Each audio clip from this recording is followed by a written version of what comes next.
Sérénité et opportunité, pourquoi l'épargne est ton meilleur allié.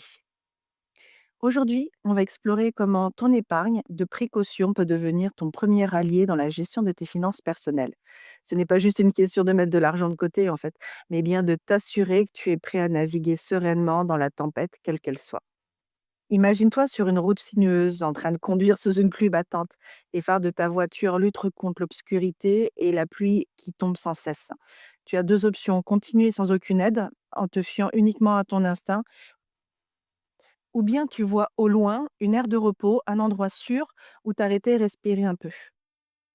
Et une fois dans cette aire de repos, tu prends une grande inspiration, tu fais une pause bien méritée avant de repartir sur la route. Cette aire de repos, en fait, c'est ton épargne de précaution, c'est ton refuge en cas de besoin, ton filet de sécurité. Lorsque la vie te surprend avec des imprévus. Mais pour arriver à cet abri, il te faut préparer un terrain solide. C'est ce que je vais te montrer aujourd'hui. Qui suis-je pour te parler de cela? Je m'appelle Elodie et ma mission est de t'aider à transformer ton argent en un véritable levier pour ta liberté et tes projets.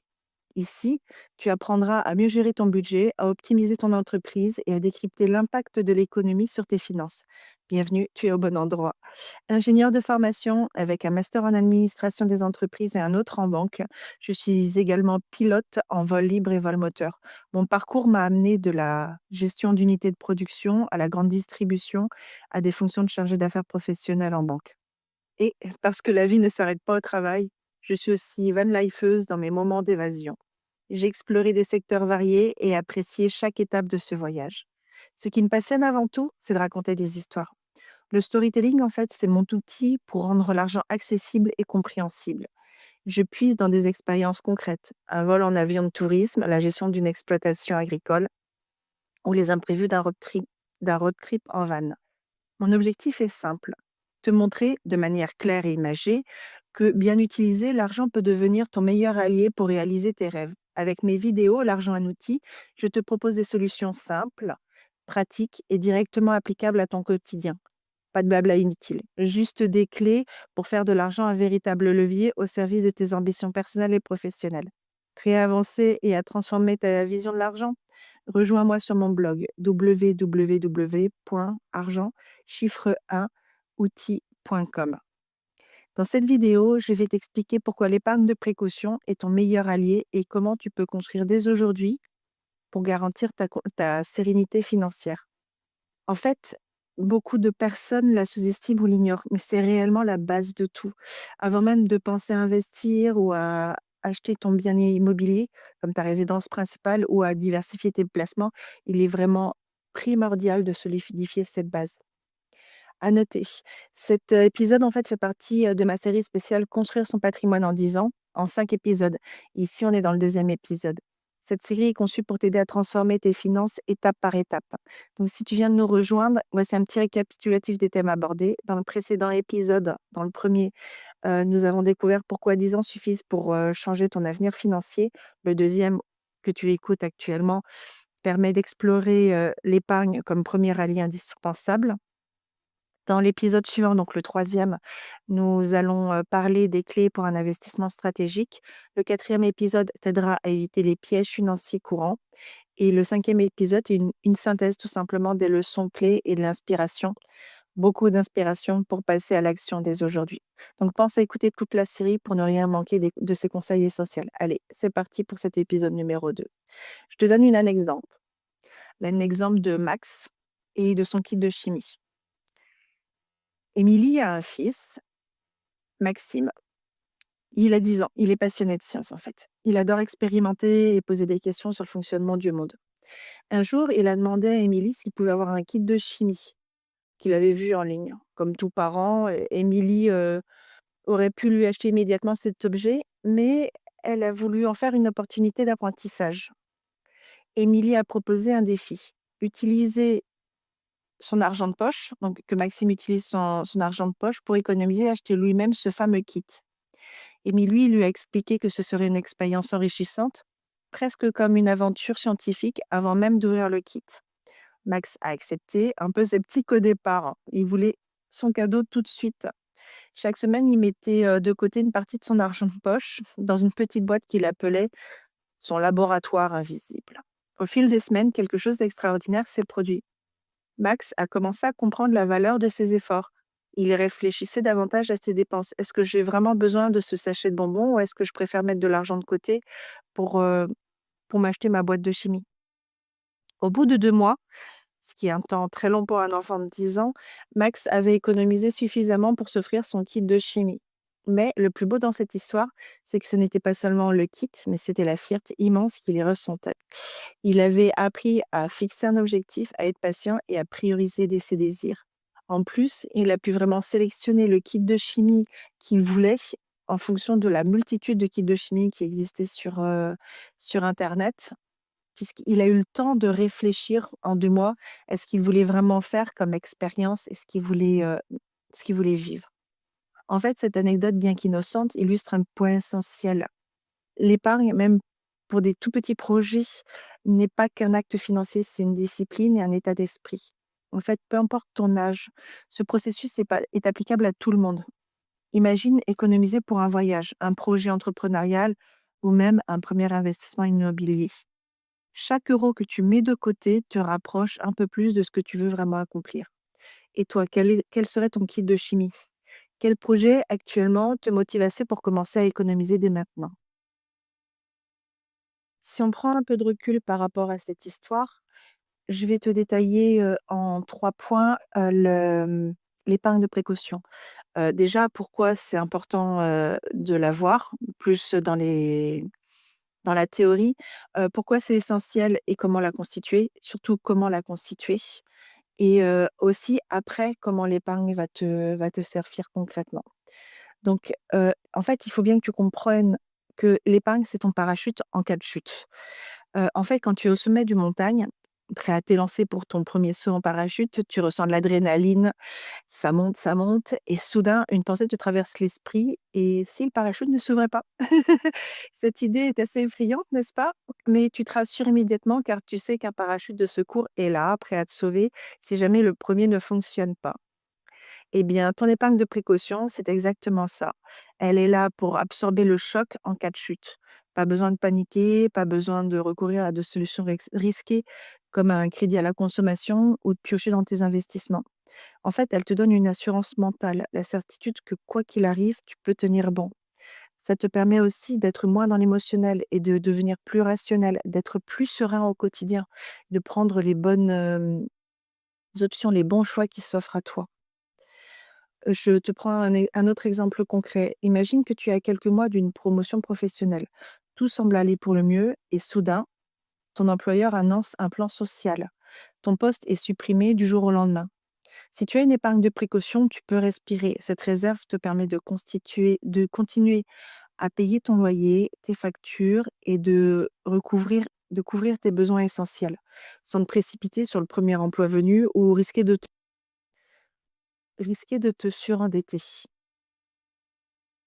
Tu allais avoir une promotion, donc tu as développé des compétences que tu n'as pas encore monétisées. Tu as besoin d'une pause pour réfléchir, faire des recherches d'emploi et surtout prendre du recul par rapport à la situation. Du coup, cette épargne de précaution t'aide vraiment. Et si les allocations fonds chômage ne sont ne te sont pas permises, là encore, cette épargne de précaution est importante. En fait, si tu es entrepreneur, tu n'auras jamais le droit au chômage. Donc là, ton épargne de précaution est vraiment cruciale. En fait, cette épargne, elle te protège non seulement financièrement, mais aussi émotionnellement. Elle t'aide à garder ton calme et à prendre des décisions rationnelles, même dans des moments de stress intense. Sans cette base, chaque imprévu peut réellement devenir une crise. Une panne de voiture, par exemple, peut te contraindre à utiliser un crédit à la consommation coûteux et encore augmenter tes dépenses courantes. Une facture médicale peut te forcer à vendre un actif ou simplement annuler tes projets, comme vendre ta voiture dont tu as besoin pour aller au travail ou pour démarcher des clients, annuler des projets comme des projets de vacances en famille. En fait, avec une épargne, tu es libéré du stress immédiat et capable de rester maître de situation. Bien sûr, il ne faut pas que la situation dure, mais tu as le temps de mettre en place, entre guillemets, un plan de crise, plusieurs plans pour faire face à la situation où tu es en face de toi. Plan A, plan B, plan C, plan D, et après, tu les mets en œuvre beaucoup plus fluidement. Maintenant, si on élargissait cette idée avec une analogie supplémentaire, pense à un bateau naviguant en pleine mer. Même si le capitaine est expérimenté, il sait qu'une tempête peut surgir à tout moment. L'épargne de précaution, c'est le radeau de secours à bord. On espère ne jamais avoir à l'utiliser, mais il est là pour te ramener à bon port si le bateau prend l'eau. Sans ce radeau, le capitaine serait constamment préoccupé par le risque, au lieu de se concentrer sur sa navigation. Et toi, quel type de capitaine veux-tu être? Celui qui navigue sereinement parce qu'il a pris ses précautions ou celui qui s'inquiète en permanence parce qu'il n'a pas prévu d'alternative? Ce raisonnement est valable que tu sois chef de famille, que tu sois entrepreneur ou que tu sois simplement salarié. Quelle que soit ta situation, en fait, tu es le capitaine de ta propre vie. Tu es l'auteur de ta propre vie. Et en fait, il faut vraiment que tu te positionnes par rapport à ça. Est-ce que tu veux naviguer sereinement parce que tu as pris tes précautions ou tu es plutôt le capitaine qui s'inquiète en permanence parce qu'il n'a pas prévu d'alternative? Donc, après t'avoir parlé vraiment de pourquoi l'épargne de précaution peut être très importante pour toi en cas de crise, je vais maintenant te parler de comment la constituer tout simplement. Donc, en fait, créer cette épargne de précaution, c'est souvent perçu comme une tâche intimidante. Comment vais-je faire pour trouver de l'argent à épargner alors que j'ai déjà du mal à boucler mes fins de mois? Cette question, je l'entends souvent et elle est parfaitement légitime. Mais la bonne nouvelle, c'est que constituer une épargne de précaution est à la portée de tous. Peu importe en fait ta situation actuelle. Il suffit de commencer petit à petit et suivre une méthode simple. En fait, la première étape, c'est de se fixer un objectif clair. Tout d'abord, détermine combien d'argent tu dois mettre de côté. L'idéal, c'est d'avoir une épargne qui couvre 3 à 6 mois de dépenses essentielles. Après, quand tu as 3 à 6 mois, peux faire, 12 mois si tu le souhaites. Par essentiel, et ça, c'est vraiment important, j'entends les frais de logement, d'alimentation de base, de transport, d'assurance et tout ce qui est indispensable à ton quotidien. Indispensable à ton quotidien. Donc en fait, si tes dépenses mensuelles sont de 1 500 €, ton objectif sera donc de constituer une épargne de 4 500 à 9 000 €. Cela peut paraître étrange, ça peut paraître même énorme, mais rappelle-toi, tu n'es pas obligé d'atteindre cet objectif du jour au lendemain. C'est un processus progressif. Chaque euro mis de côté te rapproche de ta sécurité financière. Tu peux voir ça, par exemple, comme la construction d'une maison. Tu poses une brique à la fois et un jour, tu as une structure solide. Quand je te parle de ça, de 3 à 6 mois de dépenses essentielles, là, effectivement, je donnais le cas dans un foyer pour ta famille.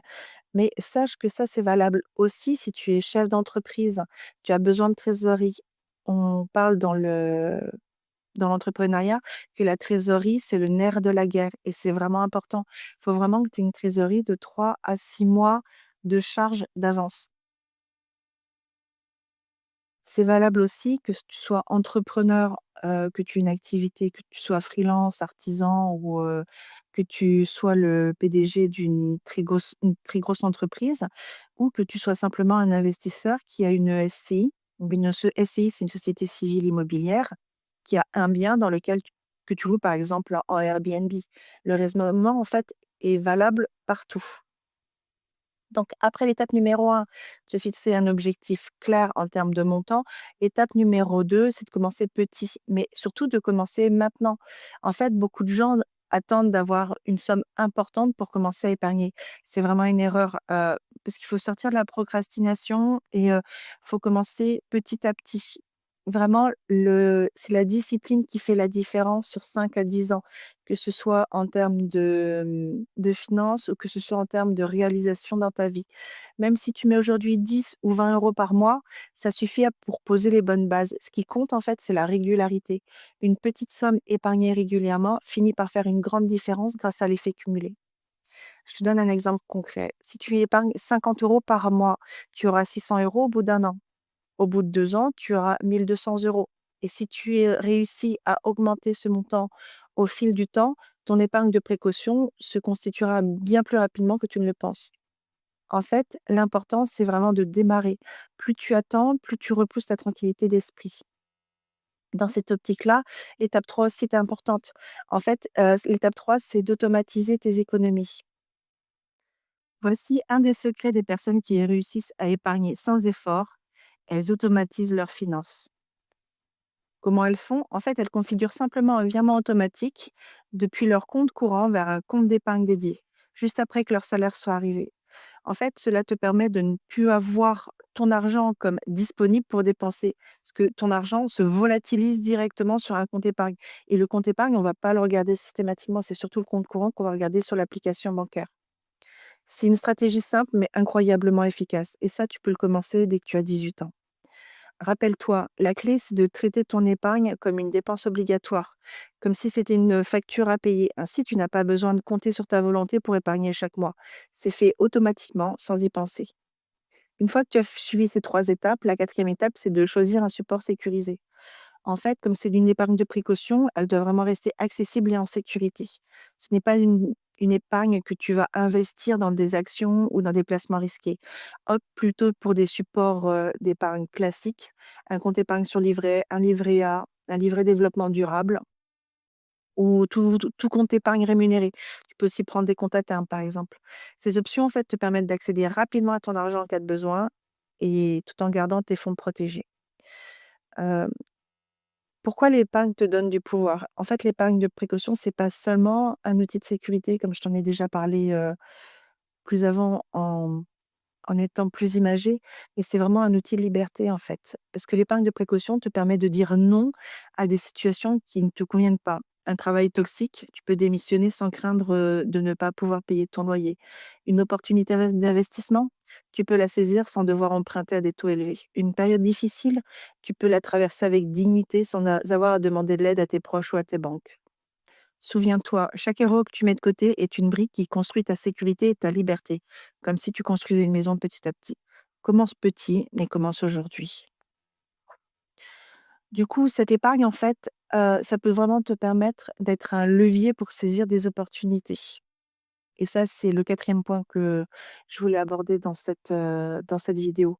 En fait, quand tu penses à l'épargne, il est facile de la voir uniquement comme une bouée de secours. Mais en réalité, elle est bien plus que ça parce qu'elle peut être une rampe de lancement, un tremplin si tu préfères. Elle te permet de ne pas seulement réagir aux imprévus, mais aussi de créer des opportunités et de saisir celles qui se présentent. Je te donne un exemple concret. Imagine qu'un bien immobilier intéressant soit mis en vente dans ton quartier à un prix compétitif. Si tu n'as pas d'épargne disponible, tu devras probablement renoncer ou te précipiter pour emprunter dans des conditions peu avantageuses ou faire le tour des banques et en prospecter plus d'une dizaine. Tu devras du coup probablement renoncer. Donc, en revanche, si tu as une bonne épargne de précaution bien constituée, tu es prêt en fait. Tu peux agir rapidement, négocier sereinement et potentiellement saisir une occasion qui aura échappé à d'autres. De l'autre côté, en fait, quand tu iras démarcher ton banquier pour avoir un crédit immobilier, ton banquier te dira beaucoup plus facilement oui parce qu'il verra que tu as un profil épargnant et que tu es rigoureux avec tes finances. Ça veut dire simplement que tu as un profil moins à risque que d'autres et comme tu auras une épargne de précaution, s'il arrive des problèmes au niveau des travaux, tu auras plus facilement la faveur de sa part. De la même manière, en fait, l'épargne te permet de financer des projets personnels ou professionnels sans devoir prévoir dépendre d'un prêt. Un prêt, c'est bien, mais justement, le fait de prendre un prêt, c'est un luxe, ce n'est pas une obligation. Du coup, ta trésorerie peut réellement servir en cas de besoin, en cas d'imprévu et l'argent du prêt te permet d'avoir ton besoin en fonds de roulement. Si tu veux lancer un business, suivre une formation pour monter en compétences ou partir en voyage pour découvrir de nouvelles perspectives, avec une épargne solide, ces projets deviennent possibles et sans stress. Et il y a une chose encore plus importante à comprendre, l'épargne, c'est une question de pouvoir. Je répète parce que c'est vraiment très important. L'épargne, c'est une question de pouvoir. Lorsque tu as une réserve financière, tu es libre de dire oui ou non. Oui à une opportunité qui correspond à tes valeurs et à tes objectifs. Non à une offre d'emploi qui ne te convient pas ou à une situation qui te maintient dans un environnement toxique ou que tu ne souhaites pas. Au début de cet audio, je t'ai fait une analogie entre, l'épargne et la capacité à naviguer sereinement dans une tempête, quelle qu'elle soit. En fait, si on reprend cette analogie avec la navigation en mer, hem, on peut imaginer que tu sois sur un voilier, tu n'as pas de provisions ni équipement de secours, donc tu devras accoster à la première île que tu trouveras, peu importe si elle est hostile ou stérile. Mais si tu es préparé, si tu as de quoi manger, si tu as un kit, first aid, 1 soins, tu peux continuer à naviguer jusqu'à trouver une île qui correspond à ce que tu cherches. Un endroit fertile, sûr et plein de ressources. Ton épargne de précaution te permet de naviguer dans la vie avec la même liberté, en fait. Sans elle, tu es contraint d'accepter ce qui vient, même si ce n'est pas optimal. Avec elle, tu peux avancer sereinement et faire des choix stratégiques, en fonction de tes ambitions et non pas de tes contraintes. Je te redonne un autre exemple. Donc, Émilie rêvait de se lancer dans l'immobilier locatif. Pendant des années, elle avait repoussé ce projet, car elle n'avait pas d'épargne suffisante pour couvrir ses frais initiaux, les frais de notaire, l'apport et les travaux. Et en plus, elle changeait constamment d'emploi et elle avait d'autres choses en tête, d'autres risques autour d'elle. Euh, Elle a eu ses enfants, elle a divorcé, et du coup, en fait, elle se sentait très frustrée car elle voyait des opportunités passer sur son nez. Mais un jour, elle a décidé de prendre les choses en main. Elle a commencé réellement à économiser systématiquement 200 € par mois sur une partie de ses revenus. Alors, effectivement, elle s'est un peu serré la ceinture, mais en 2 ans, elle avait constitué une épargne solide, plus de 10 000 €. Parce qu'elle avait mis effectivement régulièrement 200 € de côté par mois, mais elle avait arrêté de partir en vacances. Cet argent partait automatiquement sur son compte épargne et elle avait réussi à, faire des coupes dans son budget, en enlevant les dépenses inutiles. Et en fait, lorsqu'un bien intéressant s'est présenté, elle a pu réagir immédiatement. Et grâce à cette épargne, non seulement elle a pu acheter le bien, mais elle a aussi pu négocier un meilleur taux auprès de sa banque, car elle montrait un profil financier fiable. Aujourd'hui, ce projet immobilier génère des revenus passifs qui couvrent une partie des dépenses. Elle est déjà en train de préparer son premier achat. En fait, cette histoire montre bien que l'épargne n'est pas qu'un effort sans récompense. Elle est un levier puissant pour concrétiser tes rêves et transformer ton avenir. Il y a aussi un effet psychologique en fait de l'épargne. C'est un tout dernier point que je voudrais aborder avec toi en fait. L'impact de l'épargne sur ton état d'esprit. En fait, lorsque tu sais que tu as de l'argent de côté, tu te sens plus serein, tu dors mieux la nuit, tu es plus confiant dans tes décisions, car tu sais que tu as une marge de manœuvre. L'épargne de précaution te libère d'un fardeau invisible, celui de l'incertitude financière. Tu ne vis plus dans la peur constante d'un imprévu. À la place, tu vis dans la proactivité, prêt à agir et à construire ta vie comme tu l'entends. En fait, en résumé, l'épargne de précaution est bien plus qu'un simple matelas de sécurité. C'est une clé qui ouvre des portes, celle de la sérénité, celle de la liberté et celle des opportunités. Et pour en tirer profit, faut vraiment constituer faut vraiment commencer, pardon, à la constituer une étape à la fois. Et toi, quelle opportunité aimerais-tu saisir grâce à ton épargne? Partage ton projet dans les commentaires, j'ai hâte de te lire. Donc, en conclusion de tout ça, l'épargne de précaution n'est pas seulement qu'une simple épargne de sécurité. C'est une base solide qui te permettra de prendre des décisions éclairées, d'agir sereinement face aux imprévus et de saisir les opportunités qui se présentent. C'est cette liberté qui permet d'atteindre tes objectifs sans crainte. Mais tout commence par une première étape. Alors, es-tu prêt à prendre les commandes de tes finances et de ta vie? Voici 3 actions simples que tu peux mettre en place dès aujourd'hui. 1, t'abonner à cette chaîne pour ne rien manquer des prochaines vidéos inspirantes et pratiques. 2, liker cette vidéo si elle t'a parlé et surtout la partager avec quelqu'un qui pourrait en avoir besoin. 3, t'inscrire sur mon blog pour aller encore plus loin et transformer tes finances personnelles et professionnelles en un véritable outil au service de ta vie. L'adresse est www.argent chiffre 1 outil au singulier.com. Souviens-toi, l'argent n'est ni bon ni mauvais, c'est un outil, un allié puissant pour ceux qui savent s'en servir.